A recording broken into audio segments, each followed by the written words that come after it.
Thanks, guys. Well, today, as he said, we're talking about marketing stuff.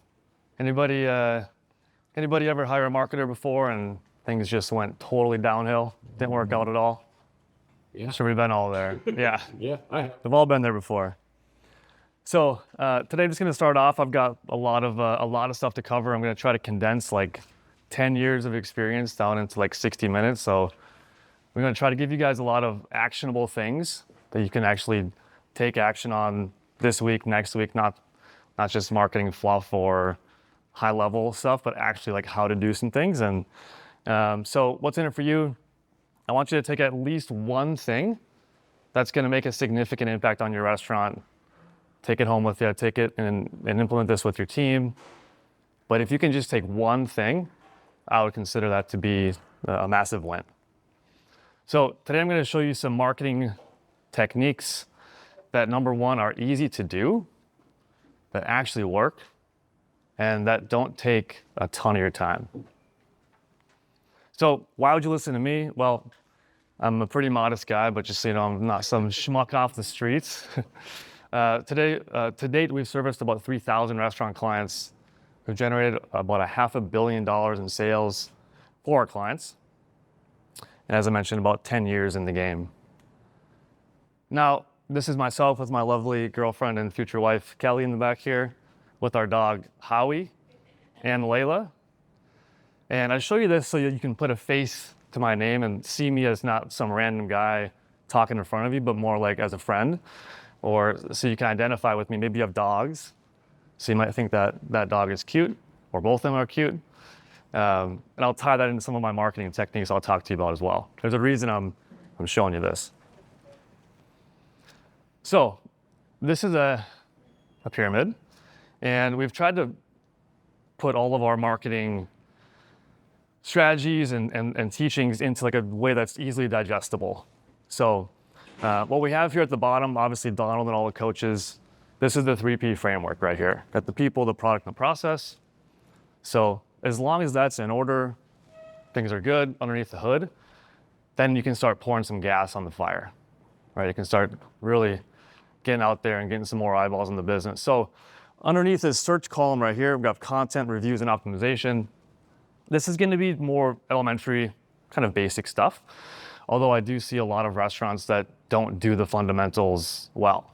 So I'm going to start there, and then I'll go to the top, talk about emailing, texting, talk about meta ads. That's going to be more complex as we work ourselves up the pyramid. So the first thing is content. What does content mean? Well, the first one is photography, obviously, right?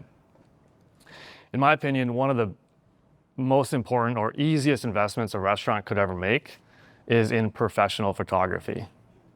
Now, this might sound kind of silly, like, Luke, why are you telling me to take good photos of my food? Because every day we'll see a client sign up with us and they've never hired a professional photographer. To me, it seems crazy, right? So many people are looking at your food online that having great photos is a non-negotiable. And you can hire great photographers for a couple $100, $500, and you can use these photos for the next decade. So if that's you and you haven't hired a professional photographer yet, highly recommend it. You look at all your online listings, you've got your Yelp page, your Google page. If you look at your analytics of these pages online, you already have thousands of people who are looking at these pages every single month. It's just free traffic. Thousands of people looking at your stuff.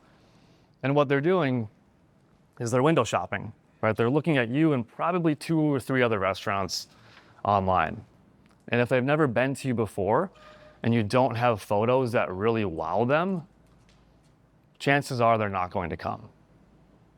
So all these 3 photos that I showed you, as you can tell, it's all the same restaurant, same item on the menu. But if you saw this one online, or that one online, or this one online, would you go? Doesn't look that good to me, right? So again, I'm not going to spend too much time on this kind of fundamental stuff, but makes a big, big difference. Okay, so number one, if if you have not hired a professional photographer, highly recommend it. Again, you can use those photos for the next decade. You don't really need photos that often. So super, super simple thing to do. I have a question for you. Please. Yep. So if you Google one of our stores, a lot of the pictures you see right away are guest Yep. photos, Yep. and they look like that. Yep. Right? And their intent is awesome, and that's great. I'm glad you're taking pictures of our food, but how do you keep the professional photos at the top? Sometimes you can't. So it's impossible to take those down. And you want some of those photos that are like this, that are a bit more imperfect. I think that's a good thing to have. But just make sure that you have uploaded all of your photos to Yelp, to Google, to TripAdvisor, to all the online listings. Just make sure they're uploaded, because people will breeze through usually a bunch of them, and they'll see some of the imperfect user-generated photos, which is fine.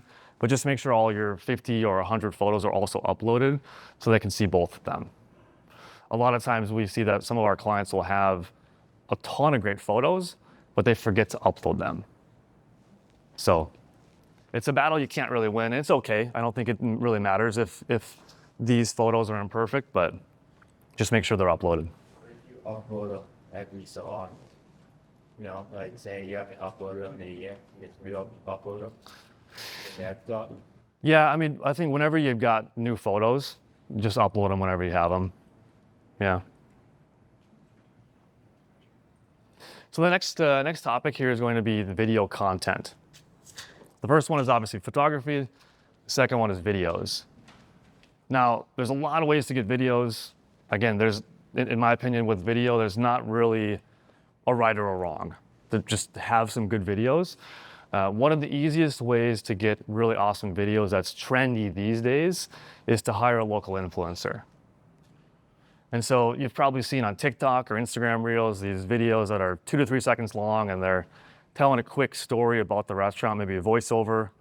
Got a couple influencers coming in here to you guys' restaurant, telling your story. Like really, really awesome to tell the story through video. It doesn't have to be high production. You don't need to have all the cameras and lights that Tyler has here in your restaurant. But if you just hire a local photographer or a local influencer, they can come in and they don't even require any work from you at all. They'll come in, they'll just dine at your restaurant like usual, but they'll record some of the process. And I've tried doing these videos myself. I'm horrible at it. So if you haven't done it before, don't try to do it yourself. You pay these people a couple $100 and they'll get some awesome content you guys can use for years. So again, there's a lot of ways to get content. One of my favorite ways recently has been influencers. And there's a lot of ways you can hire influencers. You can DM them, you can put a job posting online, you can use Upwork or Fiverr. There's another company recently these days that's been getting a lot of traction, and we've used them for some of our clients, called Mustard Love. So if you write this down, it's called mustard.love. You look them up online. You can hire some local influencers for pretty cheap. Yeah. Cheap too. Yeah. So you could do a lot of different plans with them. You could do monthly subscriptions. You could just do a one-time shoot. In my opinion, you don't need influencers that often. You can do it once a quarter, right? Get 3 fresh videos a quarter. That's what we do for a lot of our clients. We set them up with like a quarterly plan where we'll send in 3 influencers every quarter, and that does the trick. So I'll come back to influencers later, because the video content is actually more valuable than the influencer's reach, right? If someone comes on in and they've got 50,000 followers, or they've got 100,000 followers or 5,000 followers, you don't have a lot of control over if that video that they post for you is going to get any revenue from that. You really don't have any control over that at all. So what we recommend our clients to do is to download the video as a file and then run that as an ad, because then you have control. So I'll touch on this a little bit later as well. Can you say that again? Yeah. Download Yeah. So the common belief with influencers is let's hire someone local who's got 100,000 followers, and then they'll post your video to their page, and in hopes of their followers coming to then visit you, right? But it doesn't always happen. And sometimes their videos don't go viral. You're at the whims of the algorithm, and it doesn't always work that way. So what you can do though is you download this video that they post as a file, and you have ownership of the video. And then you can run that video as an ad on Meta or TikTok or anywhere that you want to run it as an ad. And then what you're doing is you're guaranteeing that it's reaching the local people. You have way more control over if you put some ad money behind it. You have to give them credit. Depends on your agreement with the influencer, but typically if you're hiring them through Mustard Love, you can tell in your job description that you want ownership of this video. Because some influencers can be kind of weird about, oh, that's my video and you don't have ownership of it and whatever. But as long as you put that in your description of your job posting, then you've got full ownership of it and you can do whatever you want with it. Yeah. So this is a big one too. I can't tell you how many times that I've seen restaurants with my friends, they'll send me them, and the restaurants that I usually go to are the ones that get shared to me via video. So video is great, photos are great, it's all good, but this is one of the best ways to get really nice video. Okay, so the next thing is going to be around reviews. Now, obviously with reviews, more is better, right? Clearly. Now, the sweet spot that I like to aim for with our clients is 1,000 reviews. Anybody here have over 1,000 reviews? Awesome. Yep. Now, the reason why we look at 1,000 reviews is just a human psychology thing. When people are looking at your restaurant online and they're comparing you to somebody else, they're just looking around. If you've got a comma in your reviews, you have 1,000 reviews, people are just like, oh, this restaurant must be amazing, right? It's just a simple numbers game at that point. So try to get over 1,000. Again, a lot of the stuff that we're going to be going over today, it's not completely right or wrong. If you have 900 great reviews, that's good too. But more is obviously better. So in our experience, one of the easiest ways to get more reviews is just by asking. A human being asking another human being for the review. Now, you can ask people via email, you can ask them via text message. That works pretty good too. But the fastest way to get reviews is by a human asking another human inside your four walls. We have some restaurants that get 20, 30 reviews per day. So here's an example. And you guys can scan this QR code if you want to see the user experience as you after you scan it. So this would be a card that your staff can hold on their, put in their pocket. This could be a card that they use when they're asking guests for a review. Now, there's a couple things that make this review card really effective. And there's nothing really all that special about this card. There's not rocket science. Anybody can make this. It's not difficult. But it's the technique behind it that works really well. So two things with this review card. Number one is the human asking the other human. And the second thing is this QR code that removes the friction. Because if you have a human just ask someone to leave you a review, human beings by nature are lazy. So they have to go type in your restaurant name, try to find you on Yelp or Google, and then leave your review, which could work too. But this just removes some friction. So, 688 reviews. yeah, yep. So, and they just started. So with this here, this would be something your staff would go around. It depends on your concept too, right? If you're fast casual, if you're full service, it's going to be a little bit different. So take this with a grain of salt. But let's say a table is having a good experience. Your staff member would go up to them and just simply ask them for a review. And, tastefully kind of pull out the card and tell them, hey, would you mind leaving us a review? And kind of give them that little bit of a nudge so they see that QR code in your hand. And then most people are like, yeah, sure, why not? Scan, review. 10 seconds, done, easy. Now, don't do it to a table that maybe is not happy or they're a little bit weird. You don't want to incentivize bad reviews.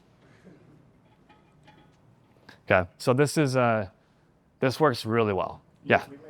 We made Yeah. business cards for our servers. Yep. They could put their own name on it. Mhm. And it had the QR code on the business card with our logo. Yep. And they could just drop it with the check if they had a great experience. Yeah. Hey, ask for me next time you're here, so their name's on it. Yep. So there's a connection there. Yep. And quick access to the QR code. Perfect. It helped us a lot. Nice. Good. Does it matter? Google review, Yelp, TripAdvisor. Good question. I like going with Google first. Google first, in most cases, has the most traffic. And then I would go to Yelp. So if you have a QR code like this that's dynamic, you can change out the destination of where that goes after you scan it. So let's say you use this for a few months, you get to 1,000 reviews on Google, great. Take a few seconds, change the link on the back end, and then this can go to Yelp. Now with Yelp, there's some algorithms that Yelp has where they're going to hide some reviews because technically this is actually not per Yelp terms of service. They don't want you incentivizing reviews or asking for reviews like in this sort of way. Google, you're totally fine. Yelp, you can still do it for sure. You just might get half of them to be hidden by Yelp's algorithm, which is okay still. Then half still show, and you've got a lot of new good reviews. So Remember too is pick one target, dominate it, Yeah. and then move to another target. Like if you're still new to the review game, focus on Google. So like Nuki says, you get to 1,000, then move to the next target. It's easier than getting distracted because you're starting to divide your attention between Google, Yeah. TripAdvisor, Yelp. Now you're like all over the place. Dominate one category and then move to another one. the important thing here definitely is not the QR code itself. No. It's the human asking for it, for sure. So to incentivize staff to actually do it, we encourage a lot of our clients to run some sort of staff contest, some sort of incentive for your staff. Don't pay people per review because that'll add up pretty quickly. We've had some clients pay their staff like $5 per review, and then all of a sudden they're paying like $2,000 out in incentives. Not fun. So you could do a contest. You could say, the winner of this month gets a $200 bonus, or whatever type of bonus you feel is going to be sufficient. And then to measure this, you can look at your reviews and you can see who people are naming in their reviews. So Susie was great, John was great, whatever, they're gonna mention out the staff name. So to do this, the best way to get the review link is not just by putting your Google page link. It's actually by going and getting this button down here, right there, get more reviews. So if you're logged in to your Google account that owns your Google page, you can click this right here, and then that is the link that you want to copy. That's the link you want to copy because that will bring them directly to your Google review page instead of them having to click like 2 buttons to leave you a review. Kind of sounds silly, but again, people are lazy. So if you give them 2 clicks, you'll have half the people drop off and not even do it. So you want to see if you want to try to remove all friction from this whole process. For you guys who have, that your guests are lazy, wait till Zach speaks. He'll show you a super easy, lazy way to get people that goes right to where people are super freaking lazy. Zach will show you a great system that he owns, that he'll show you how to get more reviews too. Yeah. Yeah, this goes hand in hand with Zach's stuff for sure. Yeah, perfect. yeah. So moving on here, guys. This is our client, Dat. He said, what does he get? 23 reviews in one day. Not bad. The next thing to look at here is optimizing your Google and said Yelp pages. So this is gonna take me like 10 seconds. Just make sure you upload your photos. Whenever we talked about getting photos, just upload them, please. Sure. Yeah. We have a lot of clients that have great photography, but they forget to upload those to the online listings. Yelp, Google, TripAdvisor would be your big 3. Okay. Yes. Like all those extra stuff that they have, for optimizing the Yelp pages and the Google pages? Like, you know, they all have their own features, right? Yeah. Those work with, is that kind of in the space anyway? You mean like the I think Yelp, make sure your information is accurate and the phone number is accurate and all that stuff? You can pay and then you can pick which photos are up top. Oh, sure. Stupid stuff like that. Yeah, yeah. Does that work? It probably works to an extent. Yeah. We don't recommend our clients do that as like the most important thing, but this pyramid that we have here definitely does not cover everything. Okay. You know, so this I've tried to boil it down where it's just some of the important stuff, but I think what you mentioned, I always recommend people just test it. You know, try it out. It might work really well. It might not at all, but there's only really one way to know. But I do know what you're talking about. I think it's Yext. There's a bunch of companies out there that'll help you just make sure your information is accurate across all these different online review sites, because there's Yelp, TripAdvisor, Google, but there's also like 100 other ones that we've never even heard of. Like the long tail of this, you get a lot of traffic just from these sites you've never even heard of. Yellow Pages still exists on an online listing. So I don't think it's the highest leverage thing you could do, but Yeah. it's something. So next topic, guys, email marketing. Email marketing. You guys ever hear anybody say that email's dead? Email doesn't work? Every 6 months, someone's like, email's dead. Yeah. I don't do that. It doesn't work. Newsflash, email marketing definitely works. It definitely works.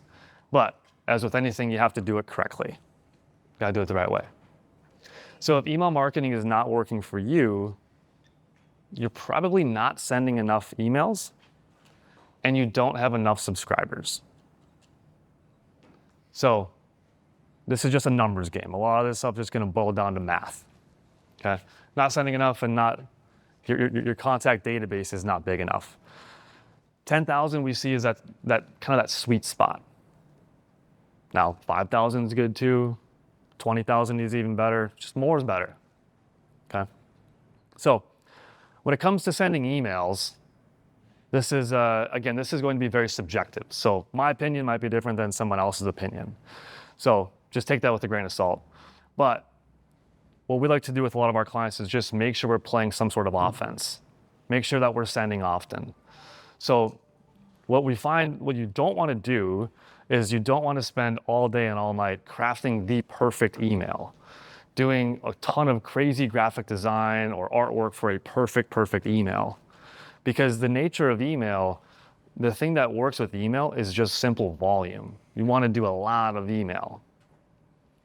Okay, a lot of email. So spending a ton of time on the perfect email is not recommended. Of course, you want your information to be accurate and everything, but send often. So we would recommend send every 3 days. This is probably a lot more than you all are doing here on average. Okay? How many times are you guys emailing? Once a week, raise your hand, or once a week? Once a month? twice. Twice a month? Yeah. We email our email list once a day, Okay. sometimes twice a day. Yeah, I hit my email twice a week. yeah, Easy. yeah. I'm getting ready to amp it up even more based Yeah. on what Luke has suggested too. So So, every 3 days on our behalf. Yeah. And we're seeing sales coming in. oh really? Yeah. That's awesome. oh, it does work. Crazy. So yeah, so Megan is Luke's doing some of Megan's marketing, whatever. Yeah. And so they do a lot of this stuff, and yeah, and so they're hitting it pretty heavy. You hear me say this a lot. You gotta hit the list. If you got an email list, you gotta hit the list. The list is gold. Hit it hard too. Yeah, If they don't like it, they'll unsubscribe. yeah. But that means they're not gonna buy anything anyway, so don't worry about it. Yeah, some of the common concerns I hear, I'd like to address them actually, Yeah. would be, what if we annoy people? Or what if people unsubscribe? Or what if we sound repetitive? That stuff is going to happen, and that's okay. Totally okay. People need to be annoying.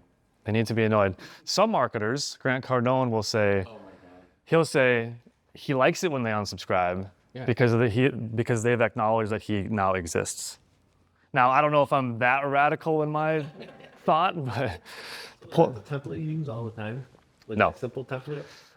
Change. it can change. Yeah, this is just one example. When it comes to email, there really is not a right or a wrong. There really is not a right or a wrong. With a lot of this stuff, there's not a right or a wrong.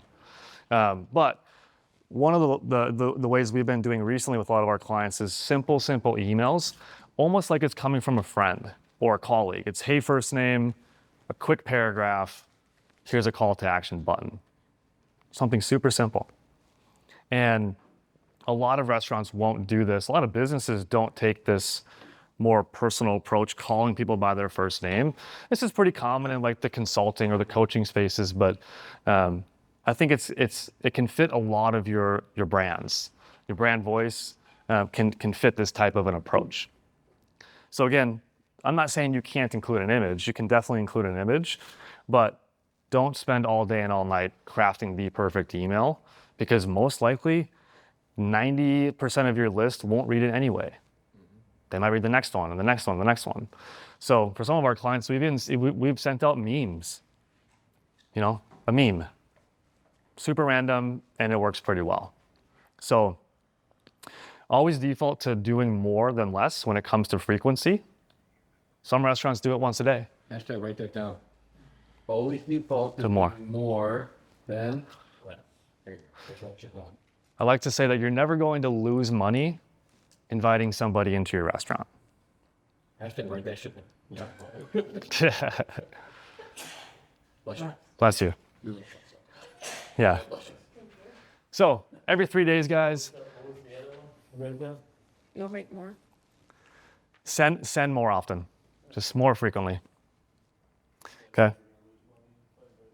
Yeah. You never lose money by inviting people into your restaurant.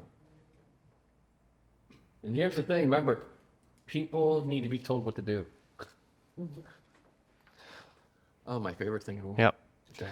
So as you're writing up these emails, as I said, don't spend too much time making them crazy perfect. Okay? Use ChatGPT to help you.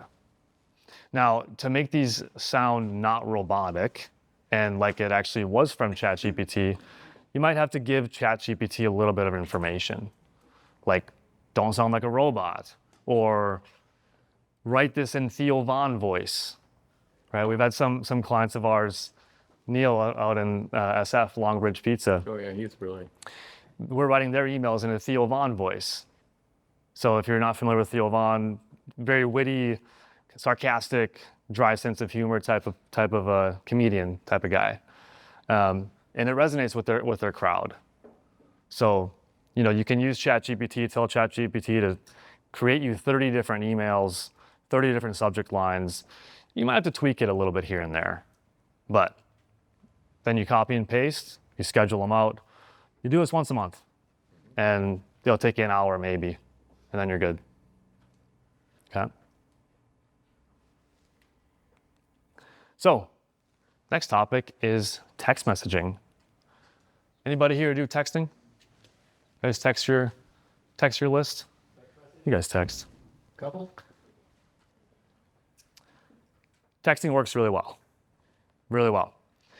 Now, again, some common, I think in my opinion, misconceptions that a lot of business owners have about texting is, well, it's a little bit intrusive, right? It's a direct hit to their phone. I don't want to invade their privacy, right? Stuff like this. So, while those things are true, what's the benefit of that though? Right? It's a very direct hit to their phone. So you want to use texting, in my recommendation, use texting once per week. Once per week. Now, again, with this stuff, there's not a right or a wrong way to text. So, with texting, I would recommend texting people the day of the thing you want them to do. With email, you can just sprinkle emails, and if you send an email on Wednesday about your Saturday brunch, cool, because they might read the email later. With email, it's a little bit less important to be timely. With text messaging, a about 90% of your list will open this text message within about 10 minutes of getting it. So it's really, really quick response. So I'd recommend sending these messages out the day of. So if you've got a Wing Wednesday, if you have Wind Down Wednesday, if you've got Bottomless Brunch, you've got trivia on Tuesdays, whatever your daily specials are, texting is a great thing for that. And I feel like doing it earlier in the day is better because people are making dinner decisions Yeah. at like 11 o'clock in the morning. Like, Totally. what do we do tonight for dinner? Totally. So if Yeah. you can change their mind Yeah. early. Right. Yeah. And test it out too. So sometimes we've done that where we'll do it in the morning. 10 a.m. is kind of like the typical time. People say send emails and texts at 10 a.m. That can work really well. We've also done it where we'll send a text at like 4:30 p.m. When people who didn't plan their day out are looking for food or they're just getting hungry. Boom. You hit them at the perfect time. Yeah. Yeah. So this is our client in California. They've got 3 locations. They probably lose their ass on the Wing Wednesdays, but the people are coming in, they're buying beers and stuff like that. So they saw a 30% bump in Wednesday sales compared to when they did not do the texting. And we've measured like multiple Wednesdays, not just one Wednesday.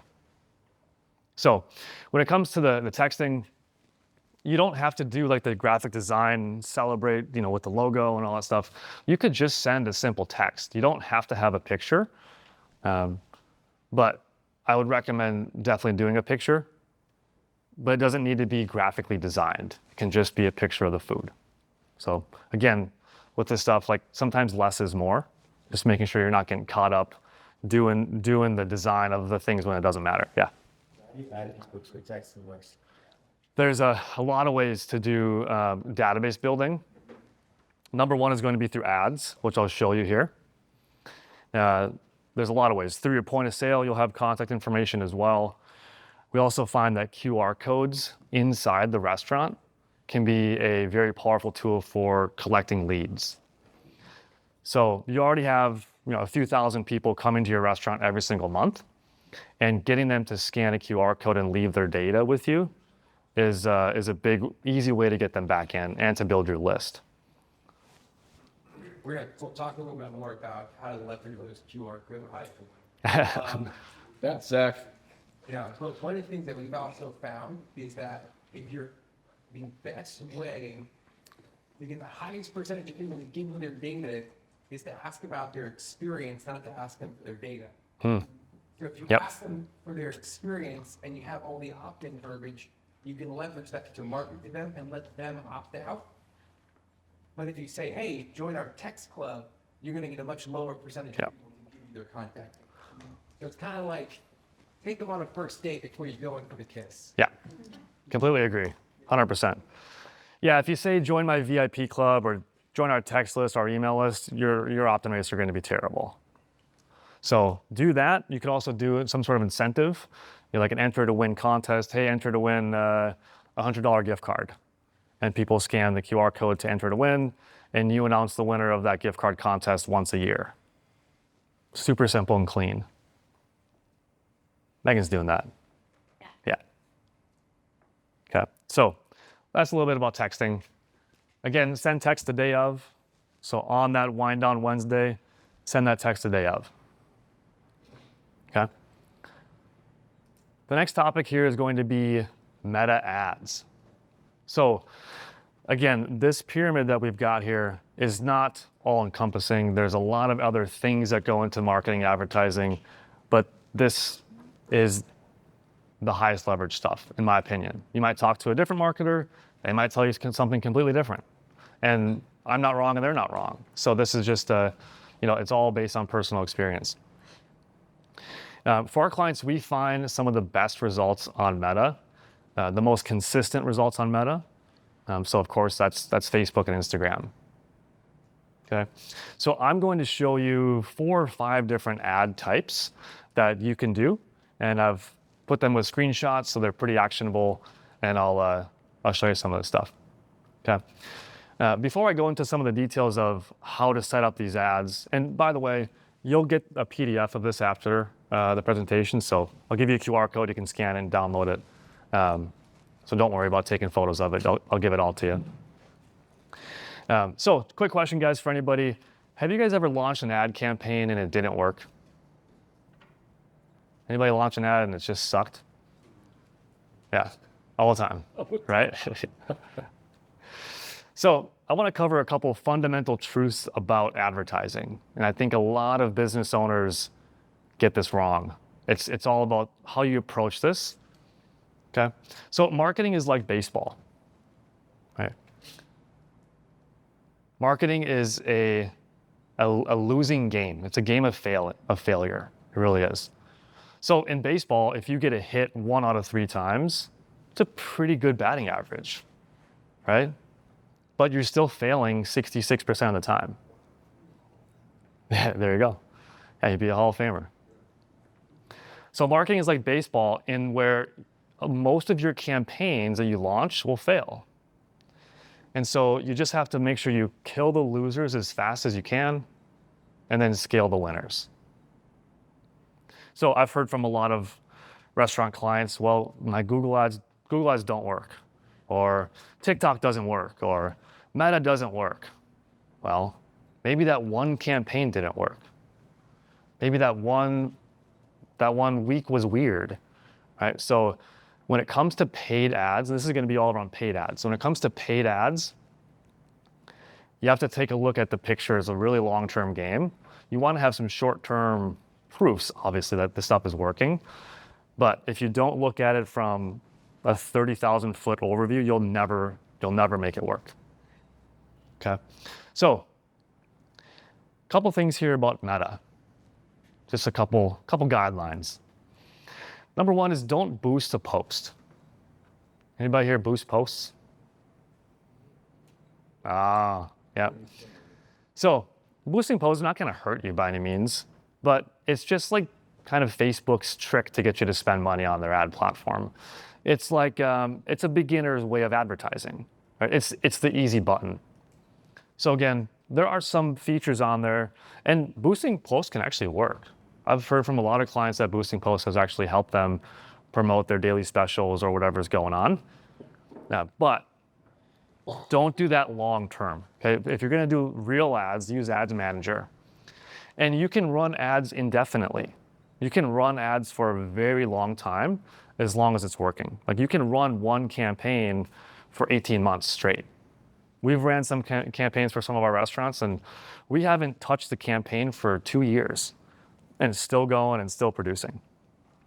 So I think one common misconception people have is they have to run a campaign for a month and then launch something else. And what if we sound repetitive and let's get something else in the market? A lot of times you just want to ride that wave as long as you can. We used to run campaigns for our clients. Every 2 months we'd launch a new campaign. And we found that a lot of times we would be killing a winning campaign to launch a losing campaign and doing a lot of work in the process. Didn't make any sense. Okay, so run as long as you can. Fourth one here is you can run multiple campaigns at once. I've heard from some people like, what if my campaigns compete with each other, or what if this, or what if that? You can run a lot of different campaigns at once. Unless you're spending 20, 30 grand a month on ads, your ads are not going to compete. There's tons and tons of people out there in the market, okay? And the last point here is you don't need fancy graphics. You really don't need fancy graphics. When it comes to graphic design, it's, again, you have to test it. It might work really well. But a lot of times, just a raw, great photo is way better than some sort of fancy graphic. These algorithms favor things that look natural. So you don't always want to do graphic design when it comes to ads. Yeah. So when you know when you move from one idea to the next. Well, how long do you have? It depends what the objective is. Yeah, it depends what the objective is of the campaign. So there's a lot of different types of campaigns you could set up. You want to look at your metrics. Just as a simple answer, you want to run a campaign for 10 days or so to start seeing some of the initial metrics. And then from there, you'll be able to, either know that it's working or turn it off. But there's also a lot of variables that go into that as well. So it's not a simple answer. So this is a type of ad that I'll show you guys. You can start running this week or next week. This is a great ad that you can run for your daily specials. So if anybody has great daily specials that happen every single week, you can run an ad like this. Hold on. Do we use the word specials? What do you want to call it? We call it features. Features, there we go. Specials. I haven't finished my coaching program yet. Specials are cheap. That's you should try to get rid of. Or a feature is something I want to feature. Daily feature. Daily There we go. That's what it says. Daily feature. Yeah. Next time, right there. Yeah. Never say specials. Like So- on your Instagram, said special. Coming through the phone. I can change it right now, actually. Yeah. So if you're running your daily features, yeah. Here's an awesome way you can set that up in your Meta ad account. Okay. Again, there's not a right or a wrong way to do this, but you don't need to run your daily features every day of the week. Because if it's Wednesday, does someone care about what's happening on Monday? Maybe, right? They might plan their next week out for that. So that's not, you can run these ads every day. There's nothing wrong with that. But if you want to be really hyper targeted with this, you can run it only during certain days of the week. So this would be a Monday feature. You run this all day Sunday as people are planning out their week coming up. Tomorrow's Monday. And then you'd run it all day Monday. Right? You've got something on Tuesday. You're running that Monday evening up until Tuesday as well. So again, these are really, really simple ads, but they're just letting your market know that you have these things going on.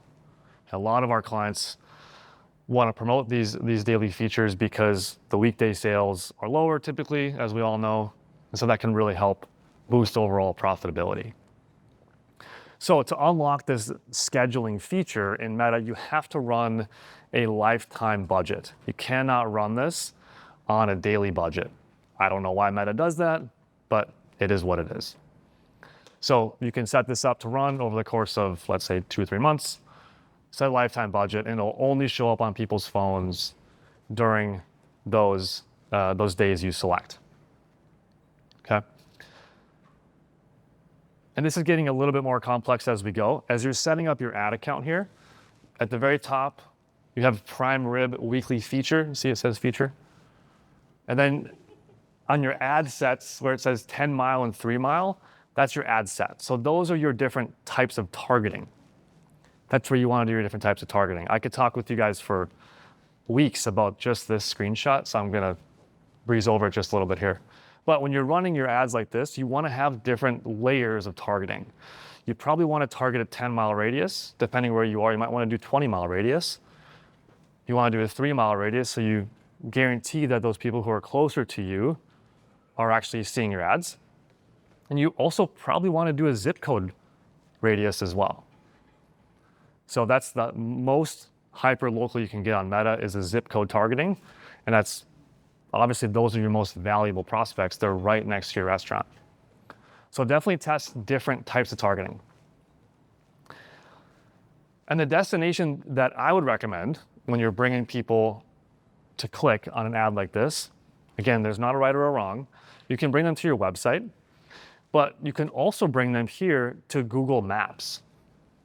And so we do this for a lot of clients because it draws a really easy bridge between them not knowing you at all and then them clicking on one thing and all of a sudden they're getting directions to your restaurant. And they're like, oh, this place is like 6 minutes from me. Didn't even know that. So again, test it out. It's not guaranteed to work for every single person here the same, but try running an ad with a link to your Apple Maps or Google Maps there. Okay. Another way that you can run your ads is if you have a reservation system like OpenTable, you can make a specific link on OpenTable and you can track how many reservations came from that specific ad. Okay, so you know, oh, if I spent $500 on this ad campaign, but it got me a bunch of reservations, probably keep it on or double the budget. So inside of OpenTable, you can go here to your tracking widget. And right here, you want to change your source. Then you can name your source right there. So you can name it whatever the ad campaign is. Right? I just named this Meta Daily Feature. Okay. And you can see here the link that is created just has this simple text here. And this will show up in your OpenTable reporting how many people booked from that specific ad itself. Okay. So again, kind of getting into the weeds here. The next type of campaign, I think Talk has some similar features with that as well. OpenTable makes it really easy. What is OpenTable? Switching to Talk. Yeah. Where's the Talk?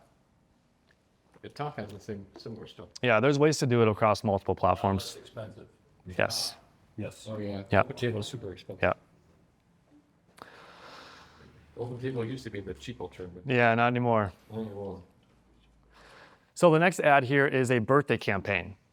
Now, this is a really, really cool type of ad that only shows up on people's phones during their birthday week. So we try to stay away from, discounting and coupons, but if you want to give somebody some sort of gift and brand it like a gift or some sort of offer like that, you can brand this to be a little bit more on brand and a little bit more special. Okay? So again, this shows up on their phone only during their birthday week. Is this your guest or is this Meta birthday? Good question. So you do not need to know their birthday information. Meta already knows their birthday information. And so you can just select this targeting setting inside of your ad account. And as you can see, it'll only show up on their phone during their birthday week. So this is a great way to incentivize larger groups, private parties, stuff like that. Because Meta knows everything about you. Yeah. How we doing on time? No, you're fine. Good? You're good. So this is a really powerful ad to do. Maybe it's a birthday cake. You probably already do some sort of thing for them on their birthday anyway. Just advertise it, right? Okay. The next campaign here would be a catering contest. So if catering is really big for your business, we all know the benefits of catering, big bulk orders, lower labor. You can run sort of a raffle to get people, number one, aware that you actually offer catering, but number two, to get their contact info. So you can run a raffle or a contest like this, and when people click on the ad, you can ask them for simple form various questions that are valuable to you to reach out to them. So as you can see, first name, last name, email, phone number. You can also ask them what is their business name, how many employees they have, and how often they order catering right now. It's a simple form to create. Super easy. Yep, yep. So here's your leads. And you can email them, you can text them, you can call them. You can say, hey, thanks for joining our contest. Where do you order catering now? I see you order catering every week. Where do you guys order catering from? Jimmy John's? Well, have you ever tried our restaurant? So you could just reach out to these people and have a simple conversation. Somebody would have to be calling them, obviously, but it could really pay off, especially if they become catering clients that order with you, every week. Here in the major metropolitan areas, this is a huge game changer. I have a guy in New York City who really focused in on corporate catering, and he doubled his sales. Yeah. He went from doing $100,000 a month to $200,000 a month just by focusing on corporate catering. Who here does catering? Just so we're. Who here has catering has a double-digit percentage of revenue?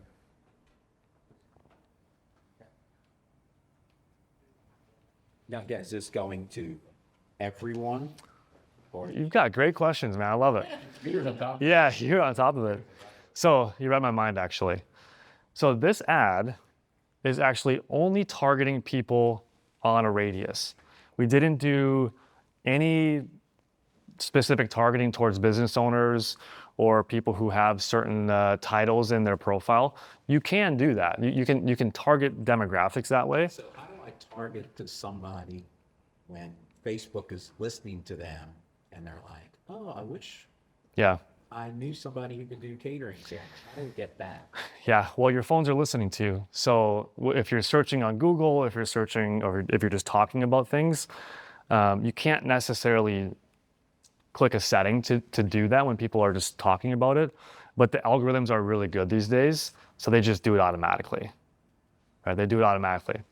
So it's not a black or white thing, like, oh, it's going to show up on their phones for sure, but a lot of times it will. Yeah.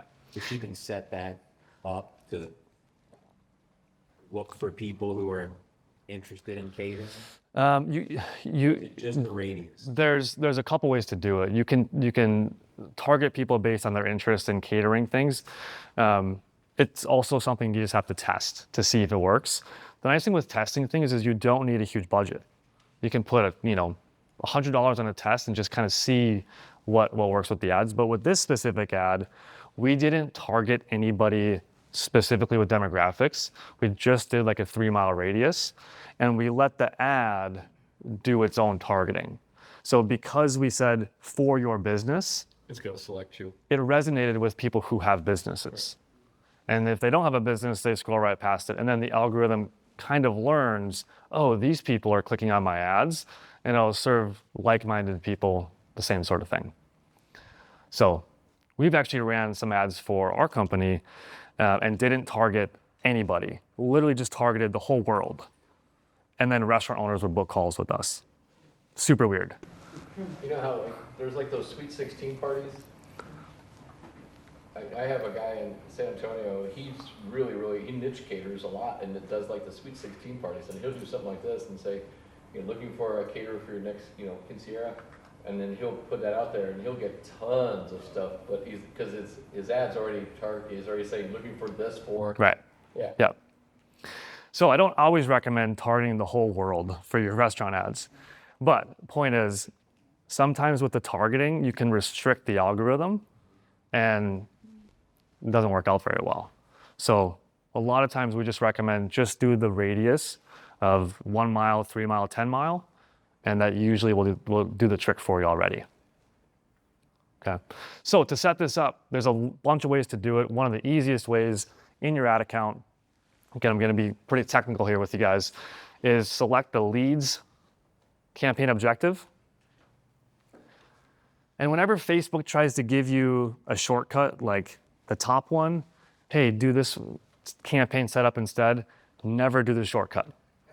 It's always going to lead you in the wrong way. I don't know why they do it, but you always want to do the manual way if it ever asks you to take a shortcut. Okay. And then again, one of the easiest ways to set this up is with an instant form. Looks like this. So when people click on your ad, they have to enter their first name, email address, phone number, company name, and you can add a couple more fields here, like how often do you order catering, how many employees do you have. Keep it simple. Keep it simple. Less is more. So the more fields you put on here, the less people will complete it, right? But they're also going to be more qualified if they do complete it. So there's got to strike a balance there. Okay. Another ad that we'll talk about is a special offer ad. So this would be an ad that the whole goal of this is really two things. Number one, you're targeting this towards new guests. So new guests, and you want to get their contact info. So again, we don't recommend percentage discounts or dollar off discounts, but we can brand this to be sort of like a gift to new customers only. And you can exclude people who've ever interacted with your page before. It's not perfect, but you can get mostly brand new customers to come on in for this. So Sam Fox Restaurant Concepts does the same sort of thing where they'll give you like a $10 gift if you join their email list. So very successful brand, obviously. This is a similar thing. And the way this is structured, we advertise it like a gift card. Although when people click through it, the details we give them, it's actually just like a $10 comp. Okay, so spend $40, get $10 off. but again, branded more like a gift card. Because if we ran an ad that said, get 10 bucks off, nobody would care. No. The ad performance would be terrible. So you can brand it like this, and it works really well because you're not doing BOGO pizzas, like you're not doing discounts like that, but it feels a bit more elevated. And so when you're running an ad like this, the first line, as you can see, hey Santa Cruz, you're calling out your local market. So people know that it's local. And then also right after your first sentence, you're just giving people a quick elevator pitch of what makes you guys unique, right? So this helps people who are clicking on the ad actually become more likely to become a lifelong customer because they know about you. They're not just looking for a deal. Like this is not Groupon. People are not looking for this. We're interrupting their news feed, and we're just giving them some sort of bribe, some sort of carrot, some sort of hook to try to get them into your ecosystem. Okay. And most people will not visit you from this because they care about saving money. It's just that they've got that tangible thing now on their phone that continuously reminds them, hey, we exist. And so with this stuff, you can collect people's email addresses really easily.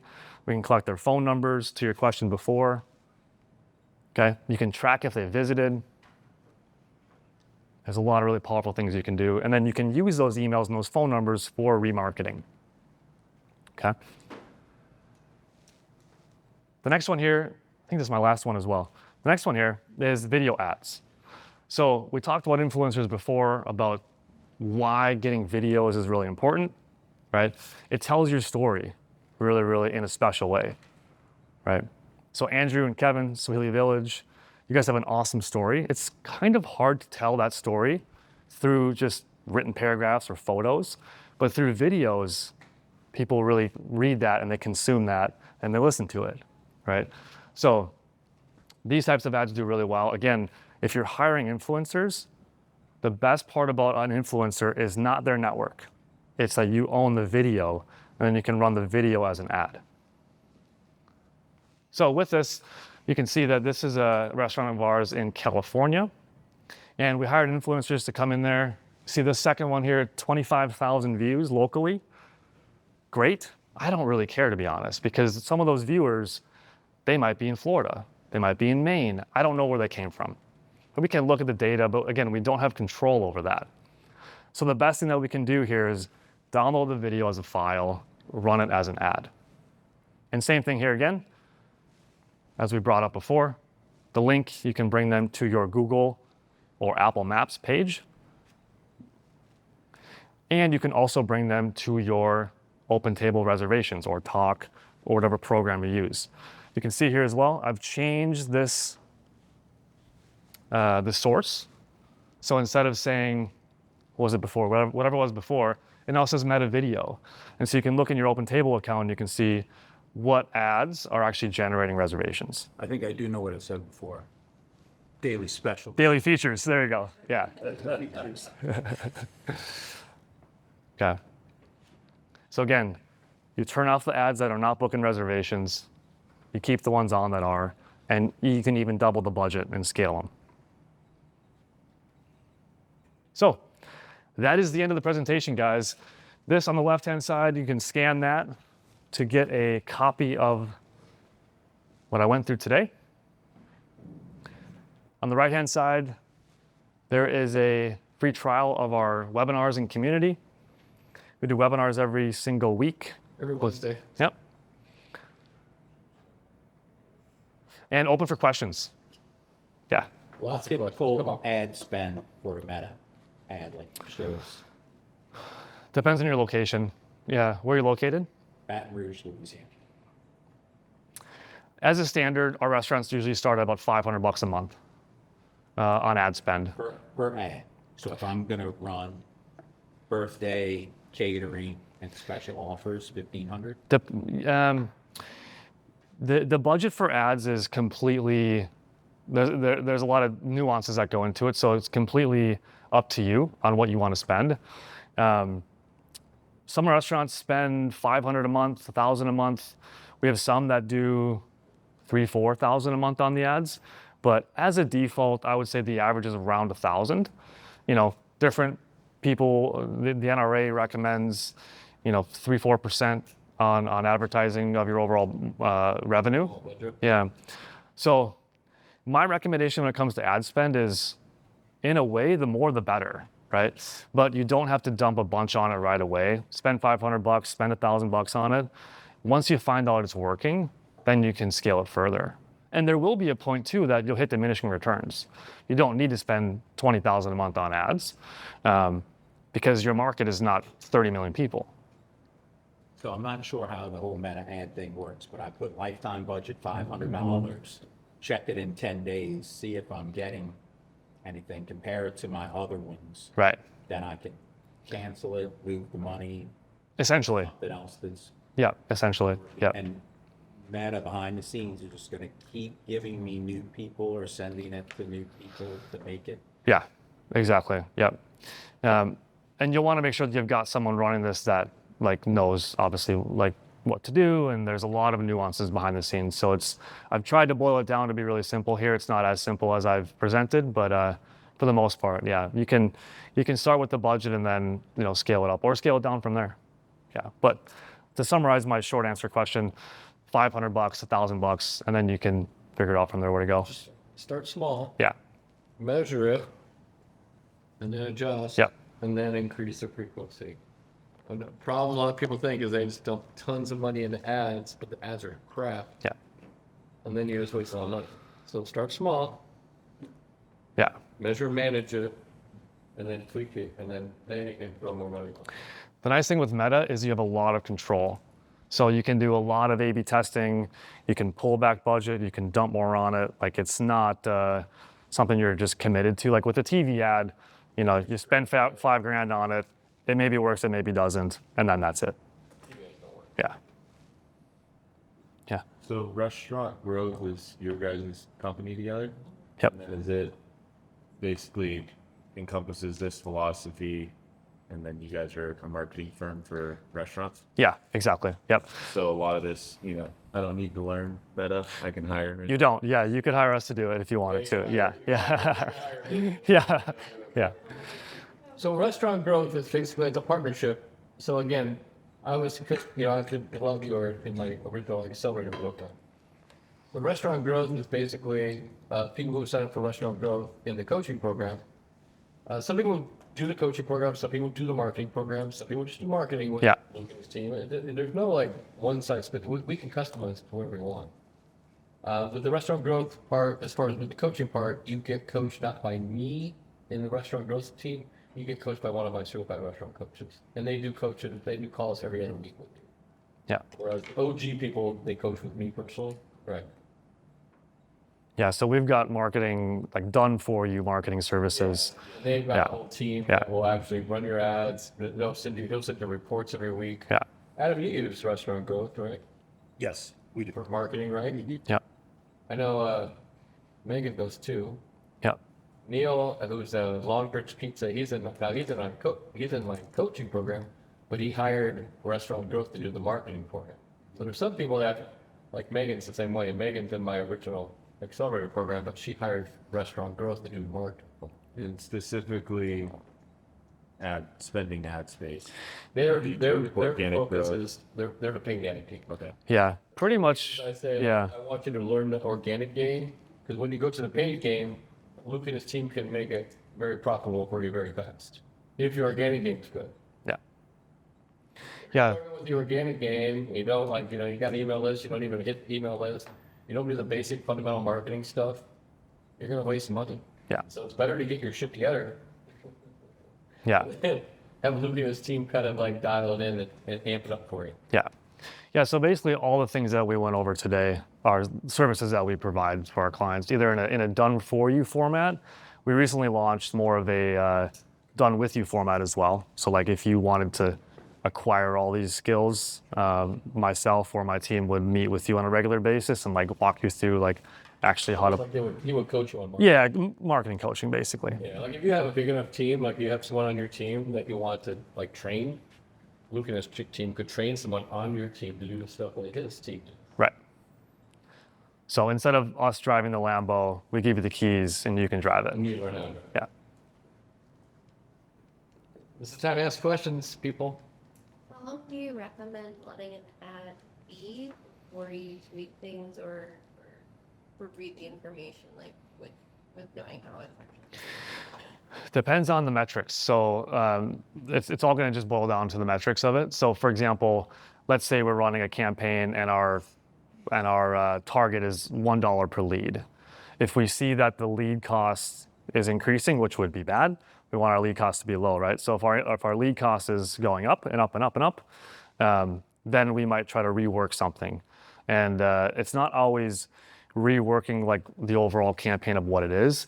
It might just be switching out the photos or rewriting the copy of the headline, or maybe split testing who we're targeting. So we've done some targeting campaigns with clients where we would only target the females. And we'd say, hey, ladies in Denver, blah, blah, blah. And then, boom, that your lead cost is really good. So to give you a simple answer, it depends on the objective of the campaign, but it's always going to be around the metrics of it. So if your metrics start getting worse and worse and worse, then every so often we'll like refresh the creative, and then usually they go back down. Because when it comes to paid ads, your lead cost will always increase, no matter what. It always goes up over time, because right away you're scooping the low-hanging fruit. People who see you, oh, they're hungry for pizza, boom, they come on in. And so your lead cost is always going to go up a little bit. So I don't have a super straightforward answer, but a lot of times it can be, you can run a campaign for 90 to 120 days, then refresh the creative, meaning the photos or the videos, and then let that run for another 3 months, and then just repeat. Yeah. Do you have any books that you like on marketing or YouTubers? Russell Brunson. Russell Brunson, yeah. Russell Brunson, ClickFunnels CEO, founder. He's got a bunch of marketing books. A lot of the stuff that we do is based on a lot of his strategies. He didn't create a lot of these strategies, and neither did we. We just like try to do the fundamentals really well.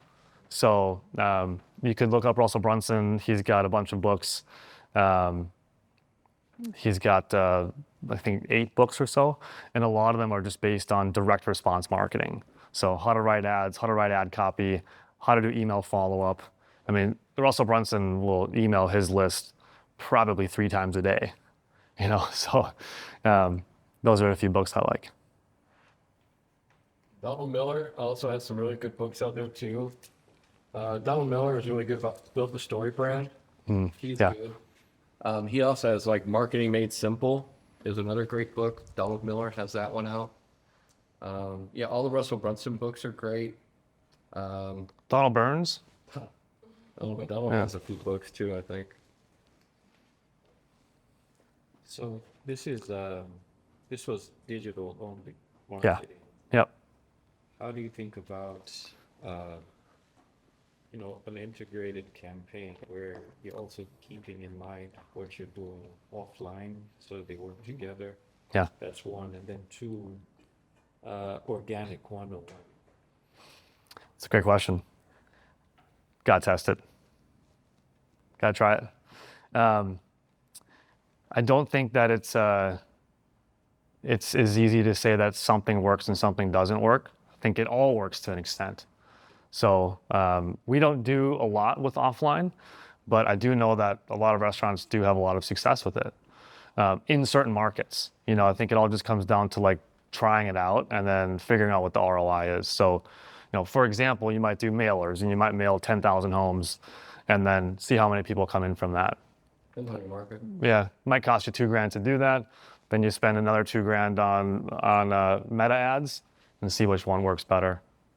So I'm always a fan of testing things for sure, trying it because you don't know what you don't know. Go back and show that pyramid. Yeah. That pyramid slide is really, really powerful. Have you heard of any tactics for tracking offline marketing techniques? I think that's one of the things I really appreciate about what you do. Mm. Sense for if it is working. Right. There's ways to track it. I mean, if you're running offers in a mailer, you can track in the point of sale if someone came in from a mailer offer that you have. Yeah, I mean, there are ways to do it. You could have, I mean, it depends how complex you want to get. You could do it.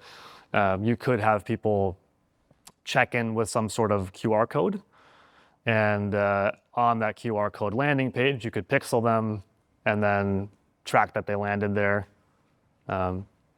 There's a handful of ways to do it, but with offline, I think one of the main things that our clients have done in the past is if it's some sort of offer, then they're just tracking redemptions in the point of sale.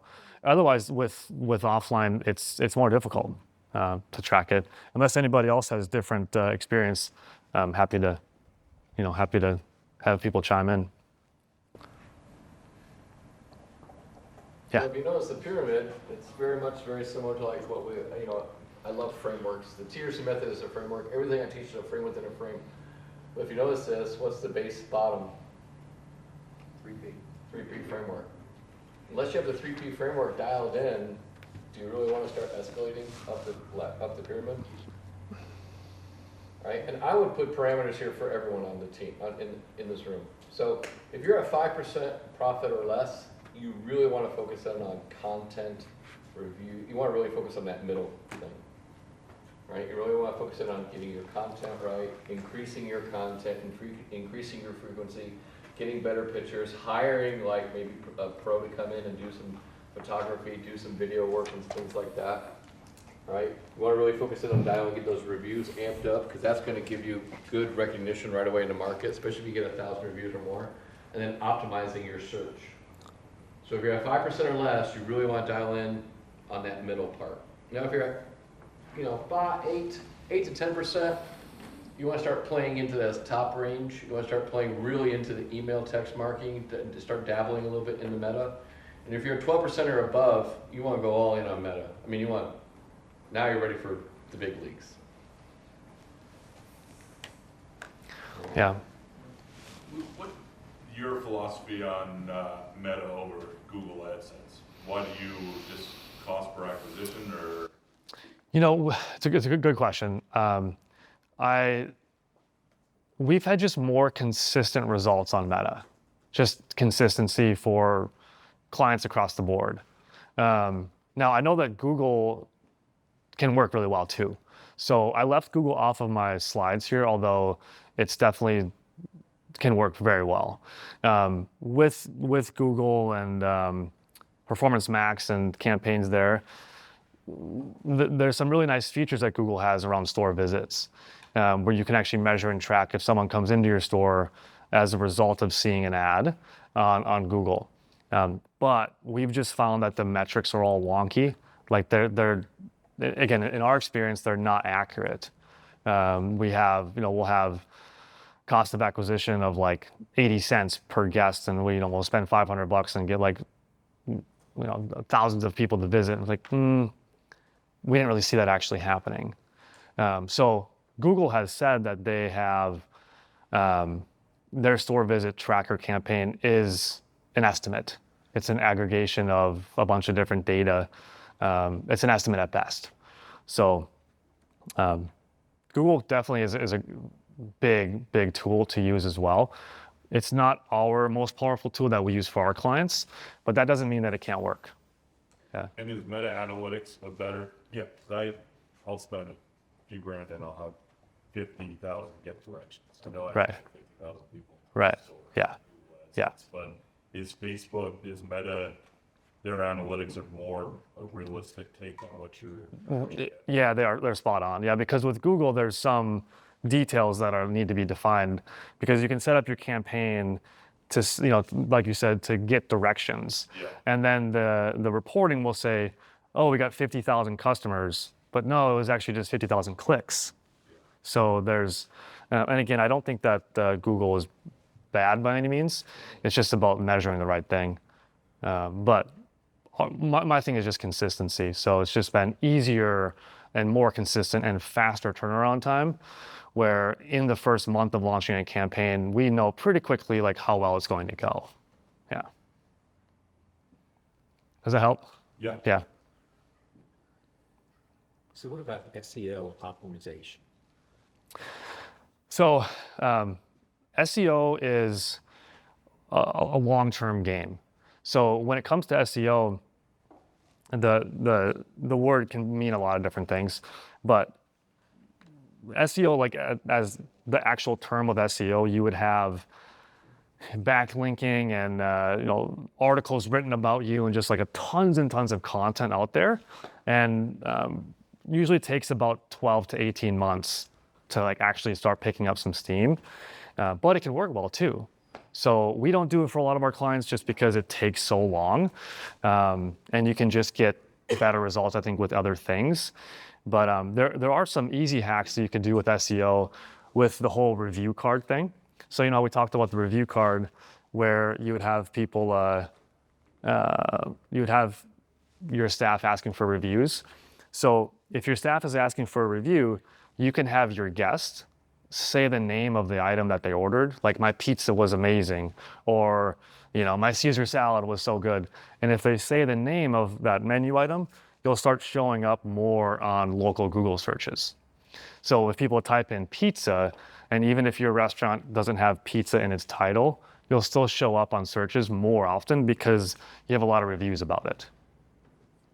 We found restaurants in Denver like that way because I was looking for burgers, and then this restaurant came up and it was like My Brother's Bar, but nothing with burgers, but they had a lot of reviews for burgers. Yeah, so it's a little hack, but SEO is a longer game for sure, and but it can work. So don't forget, one of the most powerful things about the summit is that the speakers are here. So unlike a lot, like you go to these like National Restaurant Show or Western Food Show or Florida Restaurant Show, speaker get up, he'll speak, he'll do his thing, thank you so much, I'm out, peace. Right? And then he takes off to the next thing he's doing. Where here, he's actually going to be around. So if you have, like a lot of times you might think like, oh shit, I wanted to ask him a question, but I forgot right then. He's going to be around. Yeah. Ask him some questions. When we have lunch, you grab somebody, you sit down with speakers, you sit down with Adam, some of my coaches are going to be here. They're going to start rolling in a little bit. Zach's here. I'm here. If you have any specific questions that you don't, a lot of times I know people are just embarrassed to ask questions as part of a group. That doesn't mean you can't ask questions. So just corner us. All right? Yeah, happy to answer more. Corner us. You have time for one more question? Of course, yeah, we got time. Is there a way to determine types of content that you create, which had the least friction, most traction in different types of platforms? Like one example that I've seen, like a barbecue place that's by us, they'll offer entertaining videos. That's better for your story, but then if you put it on the email, that's it doesn't. How do you find is there a way to funnel? First, identify all types of content you shouldn't have. Second, funnel towards the most appropriate channel. So the question is around what type of content is good for what channel, essentially. Right, how to use it. Like the pig falling off a box. Right. Right. Yeah. The transitions. Yeah, that's Instagram. Right. Yeah, the jump cut transitions. Yeah. You said on a text blast, people are like, Yeah. So when it comes to paid ads, it depends what the objective is, and it depends what channel. So paid ads, if you're doing some sort of call to action, you want people to really click that thing. We found that photos can oftentimes do the best if you're trying to gather contact info. So if you're trying to do a lead gen or you're trying to get emails and phone numbers, it's just simple photos do really well. But the photos need to be mainly food. So, a lot of times we'll see an ad that's, let's just say, a plate on the table, and there's a lot of table in the photo. It's a lot of blank space. And so it doesn't do very well with ad KPIs. So with ads and opt-ins and collecting information, photos do really well. Videos do really well for more awareness type of ad objective. Photos as well for emails and texts do really well. In my opinion, there's not necessarily a right or a wrong. I don't think it's completely this way or that way for the platform.